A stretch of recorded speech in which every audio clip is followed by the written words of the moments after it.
The Gospel according to Mark, chapter 6. Jesus went to his hometown, and his disciples followed him. On the Sabbath, he began to teach in the synagogue. Many who heard him were astonished and said, "Where did this man get these things? What wisdom is this, that such works are done by his hands? Is this not the carpenter, the son of Mary, the brother of James and Joses and Judas and Simon? Are not his sisters here with us?" And they took offense at him. Jesus said, "A prophet is not without honor except in his hometown, among his relatives, and in his own house." He could do no mighty work there except lay his hands on a few and heal them. And he marveled at their unbelief. He went through the villages teaching. He called the 12 and began to send them out 2 by 2. He gave them authority over unclean spirits. He instructed them to take nothing for the journey except a staff, no bread, no bag, no money, but to wear sandals and not put on 2 tunics.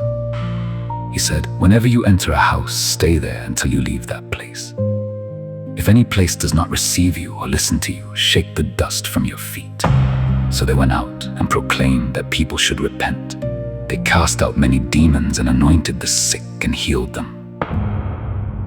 King Herod heard about Jesus, for his name had become known. Some said, "John the Baptist has been raised." Others said, "He is Elijah." Still others, "A prophet." But Herod said, "John, whom I beheaded, has been raised." Herod had arrested John and bound him because of Herodias, his brother's wife. John had said, "It is not lawful for you to have her." Herod feared John, knowing he was righteous, and kept him safe. Yet when Herod heard him, he was perplexed and listened gladly. Then an opportunity came on Herod's birthday when he gave a banquet. The daughter of Herodias came in and danced and pleased Herod. The king said, "Ask me for whatever you wish." She went out and asked her mother, who said, "The head of John." She returned and said, "I want the head of John on a platter." The king was deeply grieved, but because of his oath and his guests, he would not refuse her. He sent an executioner, and John was beheaded. His disciples came and laid him in a tomb. The apostles gathered round Jesus and reported all they had done. He said, "Come away to a quiet place and rest." They went away in the boat to a solitary place, but many saw them leaving and ran ahead, arriving before them. When Jesus saw the crowd, he had compassion, because they were like sheep without a shepherd. He began to teach them. As the day grew late, the disciples said, "Send them away to buy food." But Jesus answered, "You give them something to eat." They said, "Shall we buy bread for all these people?" He asked, "How many loaves?" They said, 5 and 2 fish. He told them to have the people sit down on the grass. He took the loaves, gave thanks, and broke them. He gave them to the disciples to set before the people. All ate and were satisfied. They gathered 12 baskets of what remained. Those who ate were 5,000 men.